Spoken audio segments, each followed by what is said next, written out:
Les 100 ans de la découverte de la sépulture de Toutankhamon, une tombe pleine de trésors dans un état de conservation exceptionnel, plus de 5000 objets, dont 2000 objets d'orfèvrerie.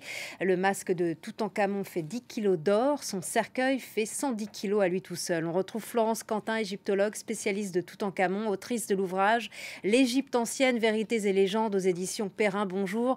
Comment s'est faite la découverte de la tombe de Toutankhamon par le Lord Carnarvon et l'archéologue britannique Howard Carter? Alors c'est une longue quête qui a mené Carter et Carnarvon à cette découverte. On pense toujours que c'est une découverte fortuite, en quelque sorte, mais ils fouillaient depuis 10 ans dans la vallée des rois. Et puis, il y a quand même l'idée de l'opiniâtreté de Carter qui n'a cessé de croire en ce Saint Graal qui était la tombe de Toutankhamon. Et un jour, le 4 novembre 1922, eh bien, on pense que quelqu'un de l'équipe qui fouillait, un Égyptien qui fouillait aux côtés de Carter, a mis au jour la première marche de l'escalier qui conduisait à la porte de ce tombeau mythique. Vous pouvez nous rappeler qui était Toutankhamon et ce qu'on sait de son règne aujourd'hui? Alors Toutankhamon, il a été victime d'une damnation mémorielle, c'est-à-dire qu'il était sans doute le fils d'Akhenaton et de Néfertiti, sans doute, donc le roi monothéiste. Et comme tous les membres de cette famille royale considérés comme des hérétiques, eh bien, il a été effacé des listes royales égyptiennes, ce qui, en quelque sorte, a protégé son tombeau jusqu'à 1922. C'est un roi qui est monté sur le trône très jeune. Il a régné environ 10 ans et il est mort brutalement à l'âge de 18 ans, sans doute d'un accident. En tout cas, on pense que sa momie porte les traces d'une blessure au genou qui a sans doute été infectée et il est sans doute mort de cette manière. Et que nous a révélé la découverte de ce trésor? Et d'après vous, quelles sont les pièces les plus majestueuses de ce trousseau funéraire?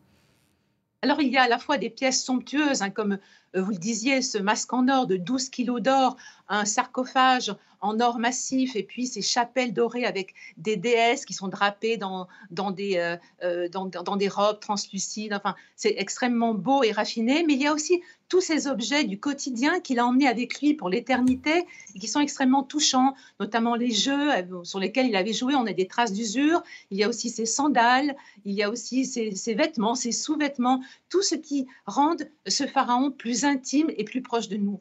Et quelle était la signification de ces pièces? Alors, pour les Égyptiens, il fallait gagner l'au-delà avec tous les objets qui permettraient de vivre dans cette éternité de manière la plus somptueuse possible, en tout cas la meilleure possible.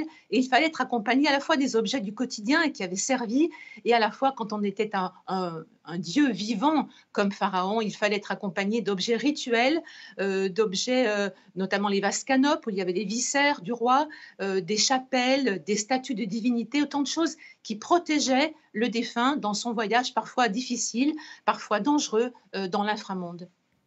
Donc pour l'au-delà, le sarcophage et les cercueils qui abritent le corps embaumé du roi Toutankhamon sont inaltérés depuis l'Antiquité. Comment se fait-il que la tombe soit restée intacte 3000 ans plus tard?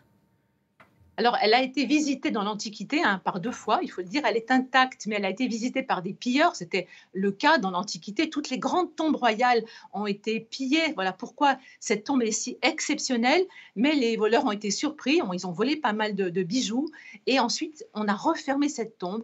Et jusqu'à 1922, personne n'était entré dans cet hypogée royal de la vallée des rois.